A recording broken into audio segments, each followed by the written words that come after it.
Saludos a todos, en verdad, un poco triste porque estaba deseoso de poder estar presencialmente con ustedes, pero entendemos, nosotros en nuestra iglesia tuvimos el primer positivo de un miembro de la congregación en la pasada semana y estamos haciendo algunos ajustes, así que estamos en medio de esto y como decía el pastor Alejandro, estamos confiando en el Señor, nada sale de su poder, nada sale de su control en este tiempo. Como él les comentó, voy a predicar de Marcos 10 del 1 al 12. Vamos a orar y comenzar con la palabra del Señor. Señor, te damos gracias por tu misericordia, tu bondad, cuán bueno eres Jesús. Qué bendición poder venir delante de ti a oír tu palabra y poder escuchar de ti. Y aunque estamos por medios virtuales, entendemos y creemos que tú hablas a tus siervos, hablas a tu pueblo y puedes utilizar este medio para poder apacentarle, Señor. Así que te pedimos que en tu misericordia tú seas hablando a los diferentes corazones que están presentes aquí, especial aquellos que están casados o están en preparación de ser casados, que sus corazones sean alineados con la palabra del Señor, a la realidad de la belleza que es el matrimonio y el propósito y el diseño del matrimonio de reflejar el Evangelio. Te pedimos esto en el nombre de Jesús. Amén y amén. No sé si han conocido o han escuchado de la obra de teatro en Broadway de Hamilton.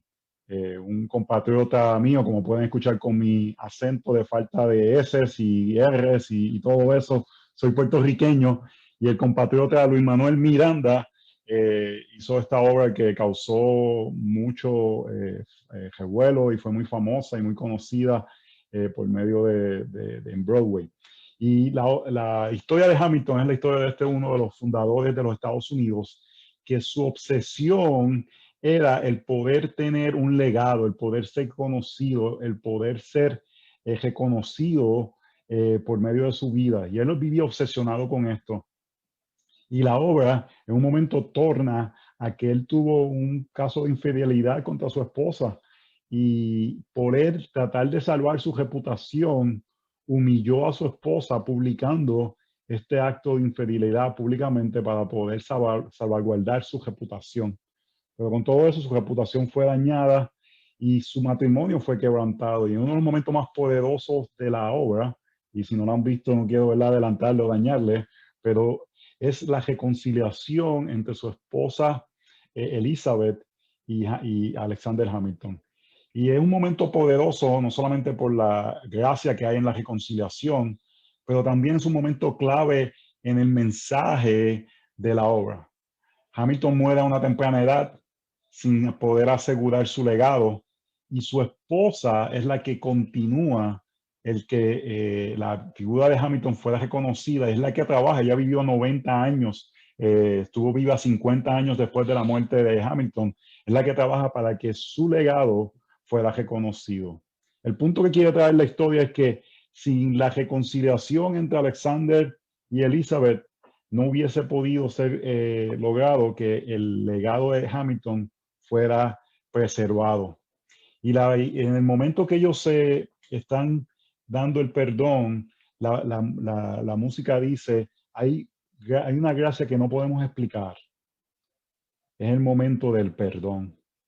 Y muchos de nosotros quizás pensamos que cuando en el matrimonio entramos a esta unión, Dios pudiera darnos la gracia de poder perdonar si hubiese una ofensa mayor, si hubiese un sentido de pecado mayor del uno hacia el otro, que pudiéramos extender ese tipo de gracia que Elizabeth extendió hacia Alexander Hamilton. Pero la realidad es que esperemos que por la gracia del Señor no tengamos que hacer eso, pero el corazón nuestro se puede endurecer por pequeñas fallas diarias y el resentimiento puede entrar al matrimonio y es uno de los motores que mueve la dureza del corazón. Una de las cosas que vamos a ver en este texto es que la dureza del corazón es el enemigo del matrimonio. La dureza del corazón es el enemigo del matrimonio. La dureza del corazón es el enemigo del matrimonio. Y muchas veces pensamos en estos pecados grandes, pero no nos damos cuenta que para llegar a estos pecados que nuestros ojos son grandes y tienen unas consecuencias mayores, tiene que comenzar por medio de pecados pequeños que van endureciendo el corazón de la pareja y van causando una separación que en muchas ocasiones se refleja quizás en infidelidades. Nadie se levanta diciendo, hoy voy a ser infiel a mi esposa. Nadie se levanta diciendo, hoy voy a ser infiel a mi esposo. Son pequeños resentimientos que van entrando y endureciendo el corazón y hacen que el corazón se endurezca y es el enemigo del matrimonio. Si el evangelio es el amigo o lo que mueve el matrimonio, el resentimiento o la dureza del corazón es el enemigo del mismo. Así que vamos a leer, hacer la parte más importante de esta tarde, que es leer el texto y entonces poder ir a través de él. Estas son las palabras de nuestro Dios. Levantándose de allí, Jesús se fue a la región de Judea y al otro lado del Jordán y se reunieron de nuevo las multitudes junto a él. Y una vez más, como acostumbraba, les enseñaba. Y se le acercaron algunos fariseos y para ponerle a prueba le preguntaron si era lícito a un hombre divorciarse de su mujer. Y respondiendo, él les dijo, ¿qué os mandó Moisés? Y ellos dijeron, Moisés permitió al hombre escribir carta de divorcio y repudiarla. Pero Jesús les dijo, por la dureza de vuestro corazón os escribió este mandamiento. Pero desde el principio de la creación, Dios los hizo varón y hembra. Y por esta razón el hombre dejará a su padre y a su madre, y los dos serán una sola carne. Por consiguiente, ya no son dos, sino una sola carne. Por tanto, lo que Dios ha unido, ningún hombre lo separe. Y ya en la casa, los discípulos volvieron a preguntarle sobre esto. Y él les dijo, cualquiera que se divorcie de su mujer y se case con otra, comete adulterio contra ella. Y si ella se divorcia de su marido y se casa con otro, comete adulterio. Le damos gracias al Señor por la lectura de su palabra, que es Dios mismo hablando a su iglesia, y esperamos poder ser fieles al poder expandir este texto de la palabra del Señor. Cuando Alejandro me dijo de este texto, lo leí varias veces y me pregunté si estaba seguro que quería que yo hablara del mismo, porque es un texto un poco controversial donde hay diferentes perspectivas o puntos de que se pueden ver algunos de los aspectos. Pero el punto que Jesús quiere traer y lo que yo quisiera que ustedes se llevaran con esto es que la dureza del corazón es el enemigo del matrimonio y el evangelio es el amigo del matrimonio.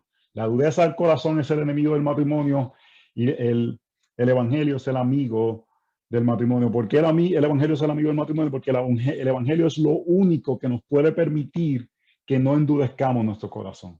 El evangelio es aquello, lo único que puede permitir que nuestro corazón no se endurezca por pequeñas fallas que día a día se van acumulando en nuestro corazón y que van haciendo que porque nos estamos ya separados de nuestra pareja y no vemos la unidad que hay, tomar decisiones que nos separen más.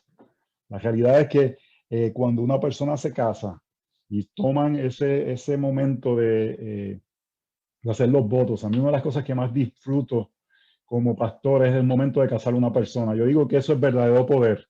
Es un poder y una autoridad que estamos representando, pero en ese momento sucede algo increíble. En ese momento que yo digo, por la autoridad que el Señor me da y la autoridad dada por el Estado de Maryland, los declaro marido y mujer. Sucede un milagro. Dos personas que llegaron como individuos salen como un solo ente.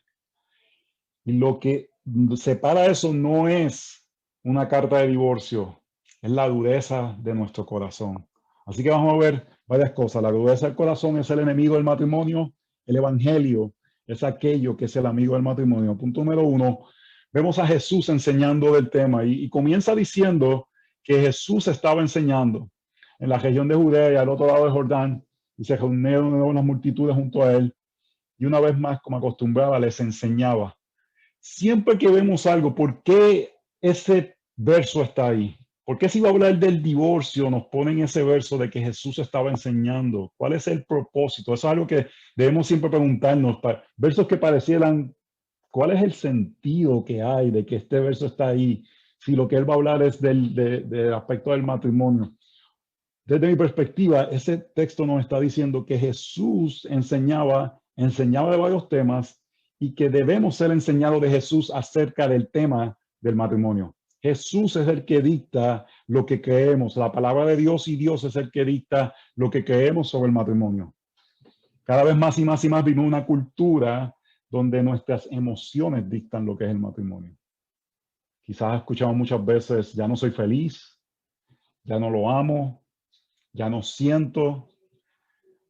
He escuchado a esta gente que me dice, él me apesta cuando llega. Diferentes sentidos, ¿verdad? Y al final, esas cosas no son lo que dictan o lo que presentan la realidad acerca del matrimonio. Jesús es el que enseña. Jesús es el que nos dice qué es la realidad acerca de esta unión tan gloriosa de un hombre y una mujer. Y vemos en el verso 2 que los fariseos tratan de ponerle a prueba. Es algo que vemos a través de los evangelios, que estos hombres trataban de tropezar a Jesús. Pero el punto es este: nadie, un fariseo, un experto de la ley, nadie puede hacer tropezar a Jesús en este tema. Jesús es el que conoce este tema. Jesús es el que diseñó este tema. Nadie puede hacer la pregunta difícil o complicada, porque Jesús es el que tiene toda la sabiduría.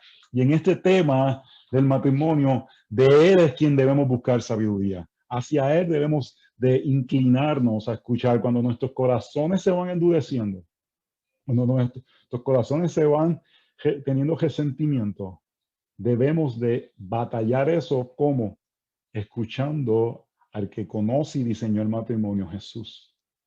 No escuchando la cultura, no escuchando lo que nos dice quizás Oprah o Dr. Phil o los hispanos de Cristina, de que sé feliz o cualquiera de uno de estos programas de televisión que es completamente acerca de lo subjetivo y no de la verdad objetiva.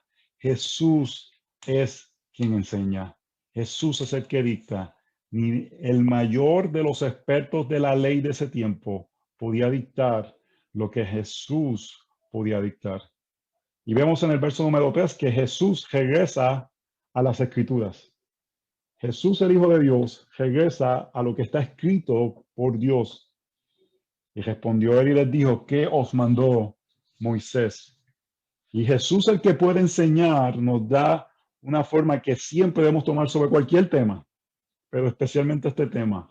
¿Qué nos dicen las Escrituras? Porque las Escrituras son las que dictan lo que es un matrimonio.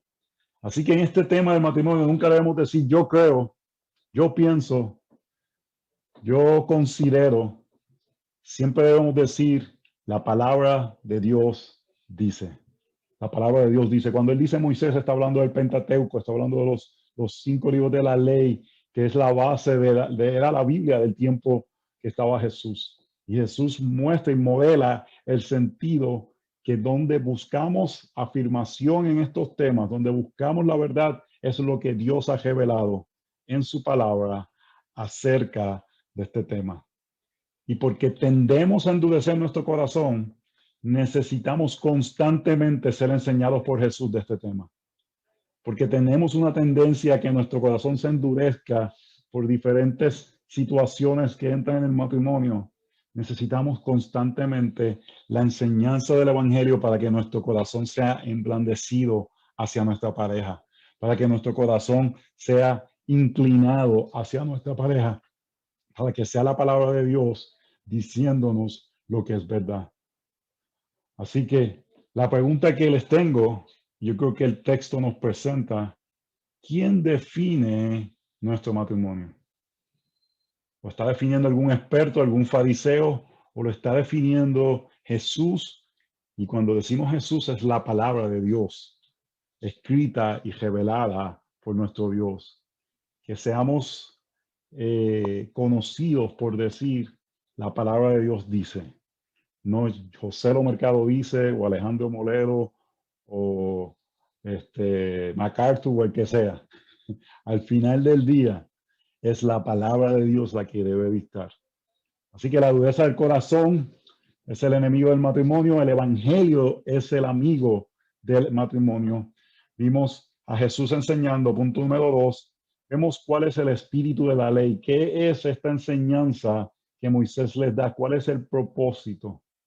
Jesús les muestra que el pecado fue lo que dañó lo que debe ser una unión permanente. El pecado es lo que daña, el pecado es lo que afecta lo que debería ser una unión permanente. Verso número 4. Y ellos dijeron, Moisés permitió al hombre escribir carta de divorcio y repudiarla, pero Jesús les dijo, por la dureza de vuestro corazón os escribió este mandamiento. En cierta forma, ellos estaban tratando de justificar la acción. Lo que estaba pasando en ese tiempo, el tiempo bíblico, es que un hombre llegaba a la casa, la mujer no le había hecho la comida, se sentía insatisfecho y decía, te doy carta de divorcio. Y era así. O ella hizo algo que le molestó, te doy carta de divorcio. Y había unas consecuencias grandes porque una mujer en aquella época que no estuviese dentro de un clan pudiera ser hasta una sentencia de muerte para esta mujer. Pudiera tener implicaciones mayores. Y muchos hombres utilizaban esto para abusar y enseñorearse de sus esposas, porque ellas si hacían cualquier cosita que él se molestaba, te doy carta de divorcio. Y Jesús lo que está mostrando aquí es que ellos habían abusado de este aspecto de la ley, donde Jesús le está diciendo, ustedes se divorcian por boberías, por cualquier cosa, pero esto fue dado en la ley por la dureza de vuestro corazón.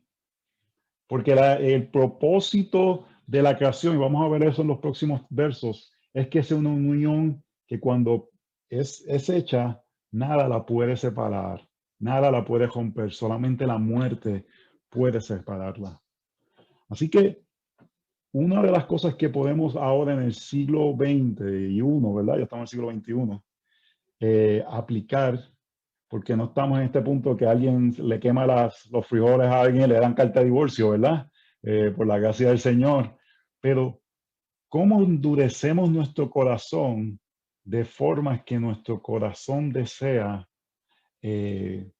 dar una carta de divorcio a nuestros esposos o esposas?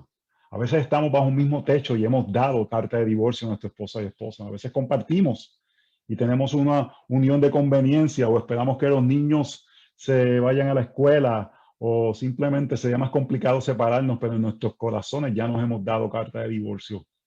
¿Cómo endurecemos nuestro corazón? Y aquí yo quisiera, en forma de aplicación, yo creo que el resentimiento es la forma que va creciendo en nuestros corazones y de un amor que había se vuelve en algo que es dureza y es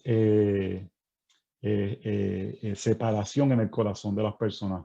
En Efesios capítulo 5, verso 31, Efesios 4, verso 31 dice, se ha quitado de vosotros toda amargura, enojo, ira, gritos, maledicencia, así como toda malicia.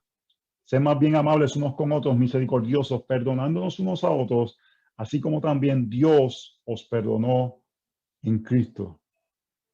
¿Cómo endurecemos nuestro corazón? Efesios 4:31 nos dice, comienza por la amargura. Y la amargura se crece en enojo. Y el enojo crece a iras. Y la ira crece a gritos. Y la grito a maledicencia, así como toda malicia. Eso va un progreso donde comenzamos por una amargura y se refleja en que me enojo con la persona. Imaginen el día de la boda. Llegamos a la luna de miel, todo está increíble y a las 2 semanas tú le gritas a tu pareja.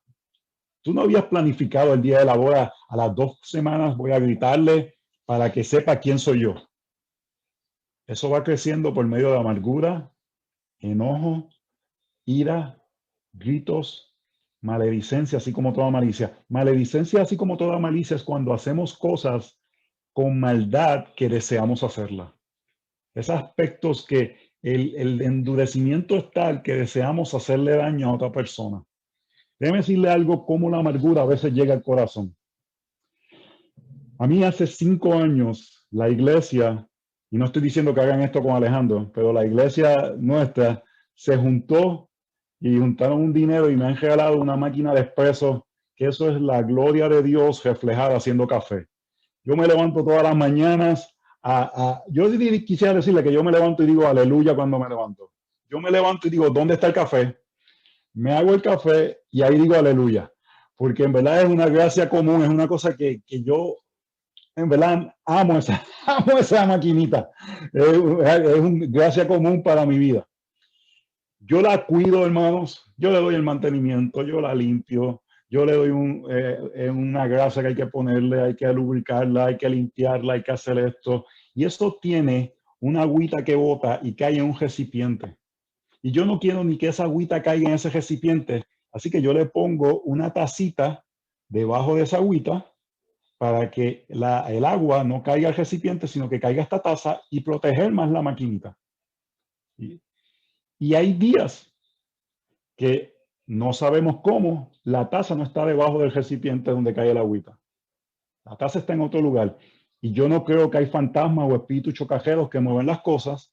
Mis niños de 13 y 12 años no toman café. Yo diligentemente siempre la pongo, así que queda Katy la que no la pone. Queda mi esposa Katy que es quien no la pone. El problema del caso es, hermanos, que en ese momento creamos amargura por una cosa tan tonta como una maquinita de café. Porque idolatramos cosas al nivel donde, como dice Santiago, peleamos porque no obtenemos lo que queremos, hacemos guerra. Y en ese momento mi corazón dice, ¿tú sabes las veces que yo le he dicho que ponga eso ahí? Y la amargura comienza a crecer en el corazón. Y a los 3 o 4 días, no sé por qué, pero no estoy tan risueño con ella. Y quizás a la semana estoy que no le hablo tanto. Y no me doy cuenta, pero esa semilla del corazón comenzó a crecer. Y no sé cómo, no estoy gozoso. Lo único que veo son las cosas malas que ella hace en lugar de las cosas buenas. Y en mi corazón comienzo a desear darle carta de divorcio. Así es que funciona el resentimiento y la dureza del corazón. Y ahí es donde necesitamos el evangelio, hermanos, no para perdonar el adulterio mayor, lo necesitamos, pero lo necesitamos día a día para cuando mi esposa no pone la tacita de café, o cuando yo no recojo la ropa interior cuando voy al baño, o cuando no ayudo a poner los zapatos donde van. Cosas pequeñas en el día a día que fallamos los unos contra los otros y permitimos que nuestros corazones se endurezcan. Y mira cómo dice Efesios 4:32, sed más bien amables unos con otros, misericordiosos, perdonándonos unos a otros, así como también Dios os perdonó en Cristo. ¿Cuál es la receta para la amargura? Es el Evangelio. Es ver la identidad que tenemos en Cristo. Nosotros somos perdonados por lo que Cristo hizo en la cruz del Calvario y por eso podemos extender perdón a aquellos que han fallado con nosotros, a aquellos que han hecho cosas que no son de nuestro agrado. Pueden ser pecados, pueden ser acciones, pueden ser la tacita de café que no se puso en el lugar. En ese momento necesito el evangelio porque lo que puedo decir es convertirme self-righteous, autojusticia. Tú sabes las veces que yo le he dicho que ponga la tacita ahí. O puedo decir, tú sabes las veces que yo también no he hecho cosas que ella me ha pedido. Y el evangelio me permite poder servir en ese momento y que el corazón no se vaya endureciendo. Así que el espíritu de la ley no es dar carta de divorcio. El espíritu de la ley es que no dejemos que nuestros corazones se endurezcan. Porque si nuestros corazones se endurecen, entonces, aunque estemos juntos, podemos dar carta de divorcio. Así que el evangelio es lo que evita que el corazón se endurezca. La dureza del corazón es el enemigo del matrimonio. Hemos visto que Jesús nos enseñó el espíritu de la ley. Y el punto número 3, el diseño original. El diseño original. Verso 6.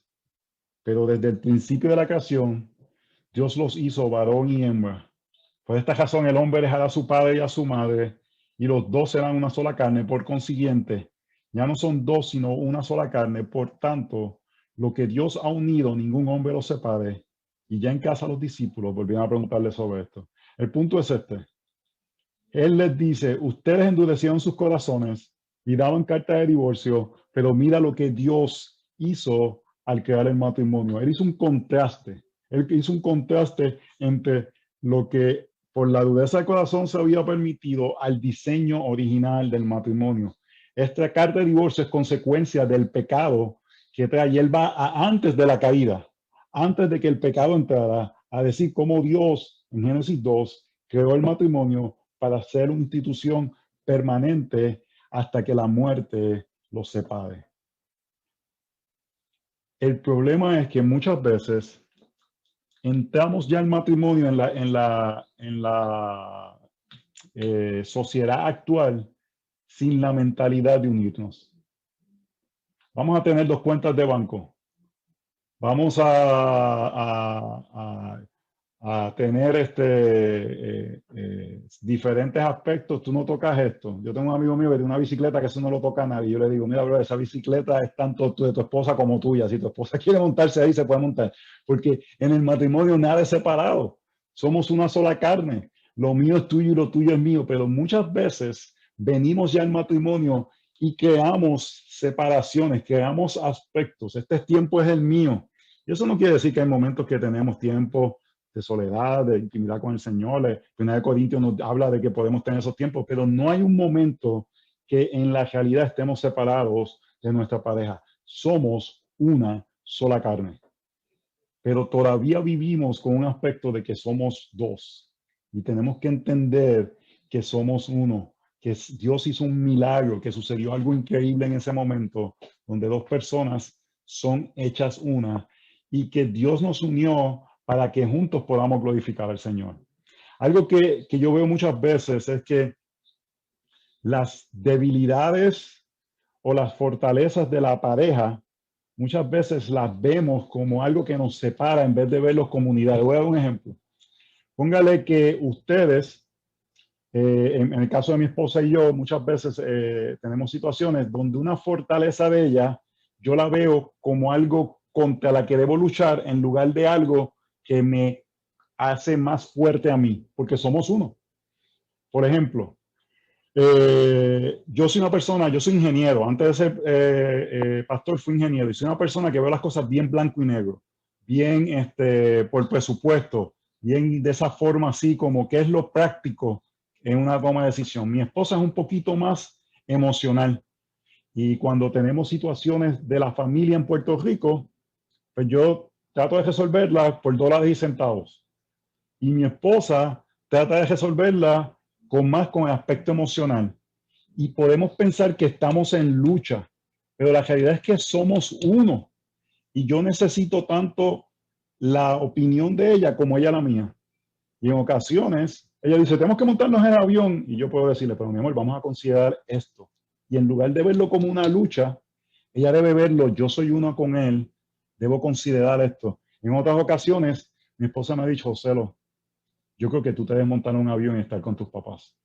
Y cuando ella me dice eso, yo quiero considerarlo porque ella tiene unas fortalezas que yo no tengo. Y eso nos hace que somos uno. En lugar de ver esas diferencias como luchas, humildemente, en lugar de endurecer nuestros corazones contra eso, nos decimos, somos una sola persona, somos una pareja. Y yo necesito lo que es fortaleza de ella, tanto como ella necesita lo que es fortaleza mía.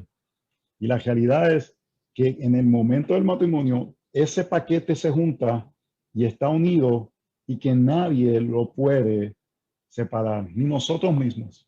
Así que nos lleva al diseño de Génesis, donde todo el paquete de lo que yo soy y todo lo que paquete es que mi esposa viene para ser una sola pareja para glorificar al Señor.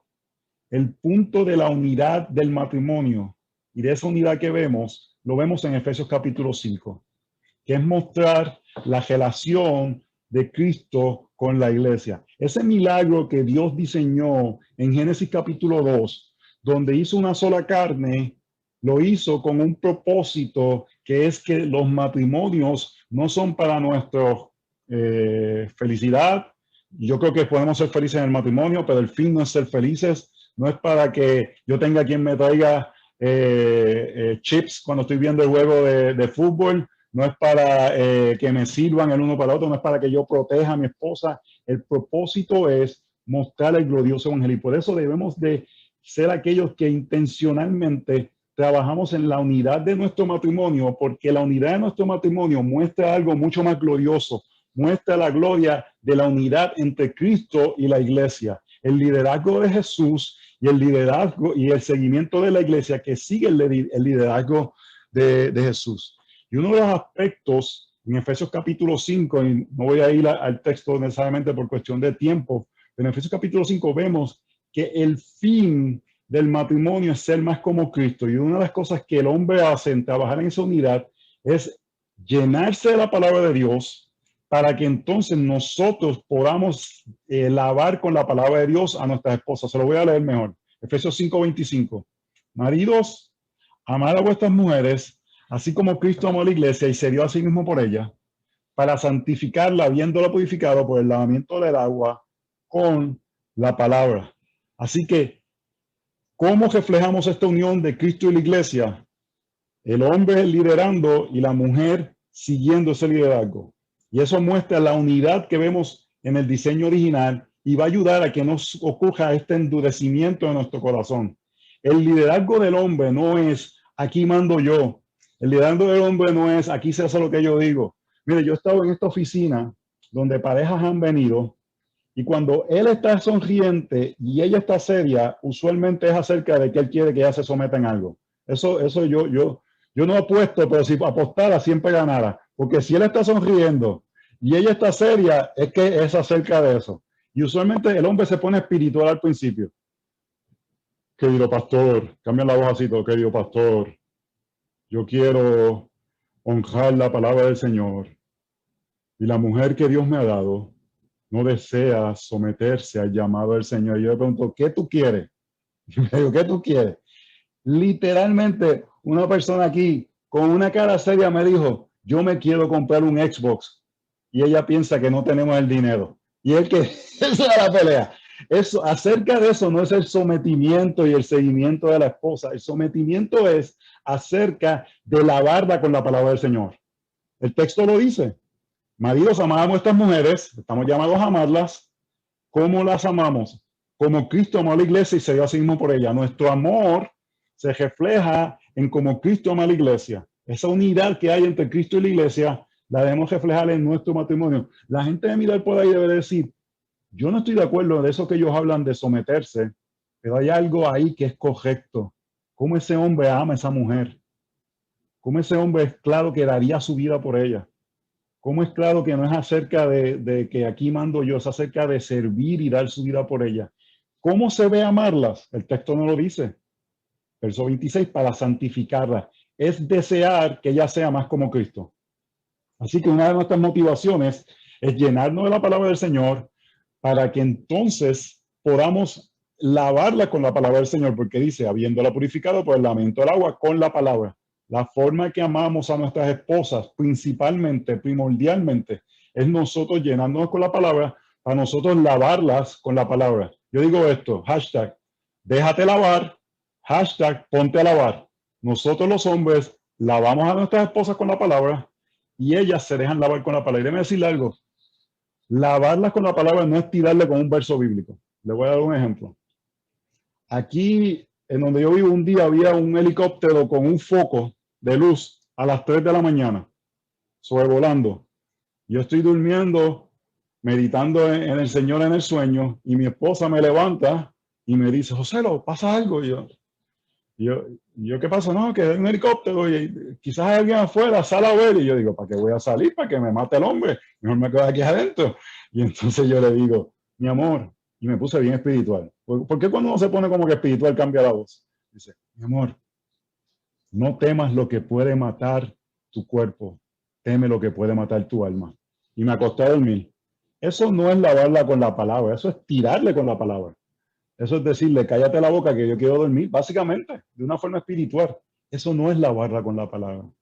Lavarla con la palabra dice, sí, mi amor, yo entiendo tu temor en este momento. ¿Cómo te puedo servir? ¿Cómo puedo ayudarte? Y ahí ayudarla con la palabra del Señor.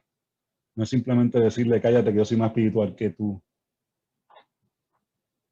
La realidad del caso es, endurecemos nuestros corazones porque permitimos que la falta de la palabra del Señor cree una separación en nosotros. Necesitamos que sea la palabra del Señor por medio del Evangelio la que continúe creando esa pega de unidad que necesitamos en el matrimonio. En el verso número 10, los discípulos le preguntan sobre esto y él les dijo, cualquiera que se divorcie de su mujer y se case con otra, comete adulterio contra ella. Y si ella se divorcia de su marido y se casa con otro, comete adulterio. Este es uno de los textos que cada pastor debe tener, casi todos los pastores tienen una opinión diferente. Y mi predicación sería: vayan donde su pastor y pregúntenle al pastor Alejandro. La realidad del caso es que vemos en Mateo 5:32 que da la cláusula de la infidelidad, y algunos pastores piensan que por causa de infidelidad puede haber separación y volverse a casar. En 1 Corintios capítulo 7, algunos piensan que por medio del abandono. La realidad del caso es, hermanos, el diseño de Dios y el énfasis del pasaje es acerca que la dureza de nuestro corazón es lo que causa la separación. Y antes de llegar al punto de adulterio o separación, debemos de estar vegando con nuestro corazón antes. Con esto quiero terminar una aplicación. Una de las cosas que está destruyendo los matrimonios es la pornografía. Es una crisis que está metiéndose en cada aspecto de la sociedad, y las estadísticas nos dicen que muchos cristianos también participan de esto. Y déjeme decirle, esto no es solamente los hombres, también las mujeres, porque si no se vendieran 50 millones de copias del libro Las 50 sombras de Grey, que eso es pornografía, eso se venden a mujeres. Es esta fantasía, aunque sea visual o sea mental, de desear otra persona como pareja. Por la gracia del Señor, el Señor me ha dado mucha gracia en esta área, pero una de las cosas que yo digo a mi esposa, que ella es una forma de que me pueda ayudar con esta área, es que yo le digo: para yo participar de eso, tienen que pasar cosas antes. Tienen que suceder cosas antes para que yo llegue a ese punto de ver pornografía, de participar en eso. Porque nuestro corazón se endurece antes de llegar a ese tipo de acto. Yo le digo a ella: ve estas cosas, si me ves falta de gozo, si no hay gozo en mí, verifica por qué no hay gozo. Y una de las razones es, si soy un hijo de Dios creyente, no estoy diciendo que todos, pero a mí, y estoy pecando de esta forma, o estoy intentando pecar de esta forma, mi gozo se va a afectar. Mi conciencia va a reaccionar a eso. O si estoy considerando el hacer esto, mi conciencia va a hacer eso. O no estoy satisfecho en Katy, y eso va a hacer que me falte gozo y quiera correr a este pecado.